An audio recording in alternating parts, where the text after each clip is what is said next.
Hey guys, happy International Poetry Day. I grew up loving quotes and poems, and I started writing myself when I was about 15 years old. It was a way, to get over tough times and just, you know, just take yourself to a place where you can go, really. I don't know how many thousands of poems I've written, but yeah, I thought I'd do some today. Just random ones that I've written over the years. The world speaks, sometimes in muffled sound, sometimes in whispered tongue, sometimes in silent stillness, but it still goes around. Your heart still beats through all the pain. Your soul still feels, even while in refrain, from the chaos that is this life. People come and people will go, but the ones that are always, come rain, hail, or snow, who conjure the thunder when you are too scared to sleep, and dance with your shadow when you feel lonely and too weak to even feel the music you once so loved, or see happiness in the small things. They remind you you're cherished by creating the moonlight that shines on your face and the stars to remind you you're strong and full of grace. They watch you always knowing you're too forceful to quit, because this life you were born into means more than you'll know. So they will carry you through winter and stay with you till dawn, and in the seasons that follow, you will see you'll get through them all. As the months go by steady and the years go by quick, forever watched, forever loved, never left behind, right there beside you, your invisible guide. That's one from 2024. I wrote that one.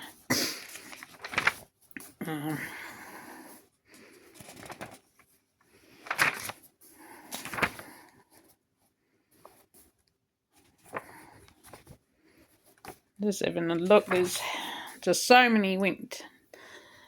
So this is one I wrote for my friend Catherine Newton.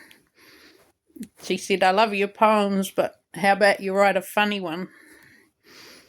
So I went down to the bar on a hot summer's night to drink my sorrows away, but ended up in a fight. You see, some bald-headed prick was giving me jip about the way I was dressed.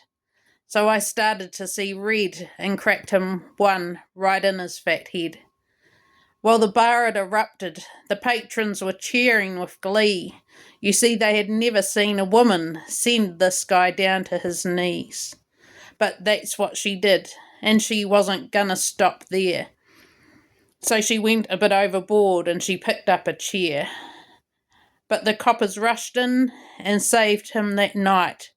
Wasn't it just her luck? She was just dressed just right, as a publican let the nun out the back door and into the night. That was for Catherine, because she said my poem, like, she loved them, but she said they were always, a little bit sad. So that was for her, my dear friend. And this is based on where I should have been born. I should have been born in Ireland, with long red locks and emerald green eyes, fighting on the streets of Belfast in the gang alongside all the guys, flinging crack at the local, dressed up, dancing on the bar. I should have been born in Ireland, strumming my guitar, tapping my toes, wearing a red velvet rose, hanging with all the scallywags, sculling whiskey and cold beer, clapping hands, swinging left and right, living life without a care. I wish I was born in Ireland. I could have lived my life just right. But I wasn't born in Ireland, you see. It wasn't meant to be. as my ancestors were the navigators, the O'Moriartys of the sea. They sent us off on boats to end up on foreign shores. They even changed the spelling of our name, so we were the O'Moriartys no more. We lost our destination. We lost the fire in our souls.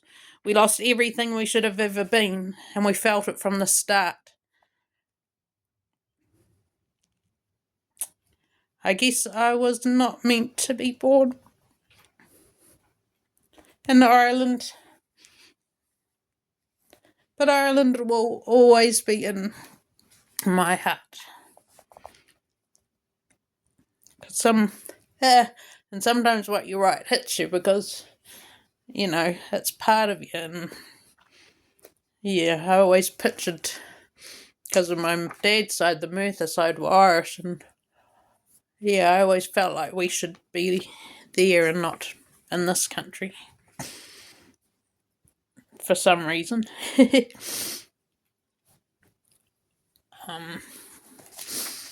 Please help me to remember in times when I forget. Please help me to stay sober when I feel tangled in regret. Please help me to apologize to all those I have hurt. Please help me to be a better man and pick myself up off the dirt. Sometimes I know not what I do, and I can't stop drowning in the booze. And though it takes me to dark places, at times it's not a friend I'm prepared to lose. How will I get through my life alone and sober as a judge? It's not a future I envisaged. It's not a future I can see I'd love. I think I'd rather be put out to pasture. I think I'd rather a gun to my head. Oh, that sad thought, pour me another one until I remember to forget. It's based on two friends, obviously, who, struggled with alcohol and struggle with brain injury, and kind of the ones that just take themselves into places to be able to cope.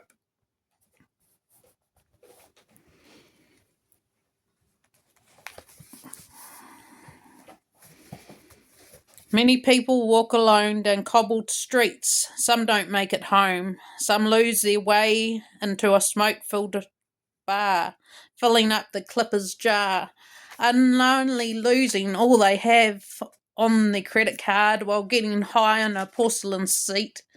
Now, how are they going to survive after they've been had in old Soho on the cobbled streets they did not know how to walk out of with their dignity and respect?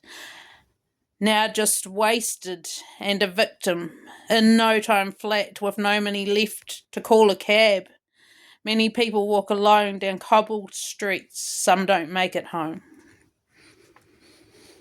That was based on my time living in London, in Soho, one of the last pubs of Whitehorse, on the last corner before it turned into the red light district.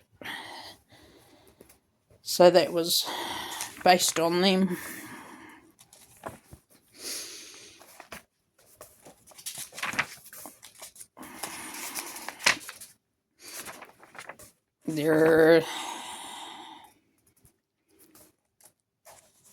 And then one more. I'll pick one more because my brain's getting tired of reading.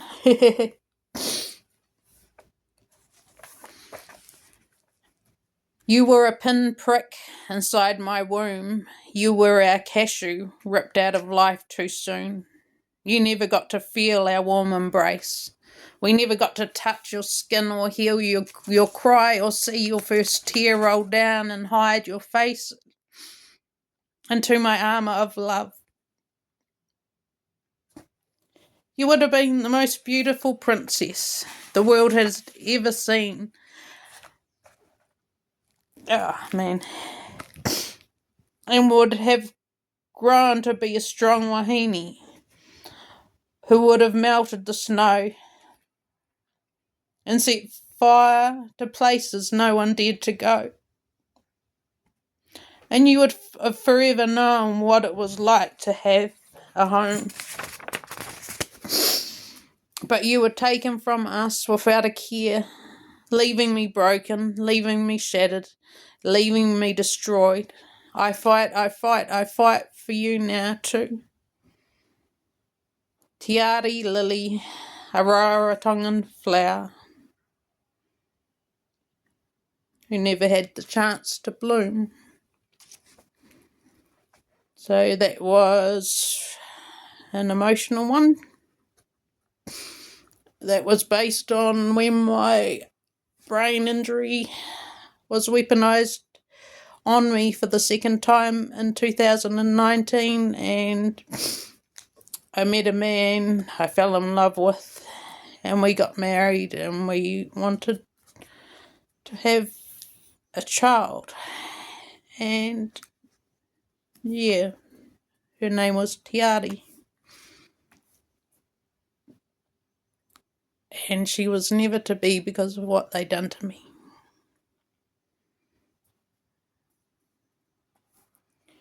So like I said, like thousands, hundreds, thousands, I don't know how many times I've written over the years since I was 15, but as you can see,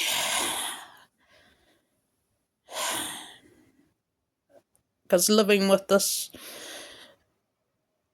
injury, disease to my brain, like a lot of my life is locked away like a vault, and I don't remember stuff or things or places or people, but I can read a poem and it's like a song, and it brings back the lost things.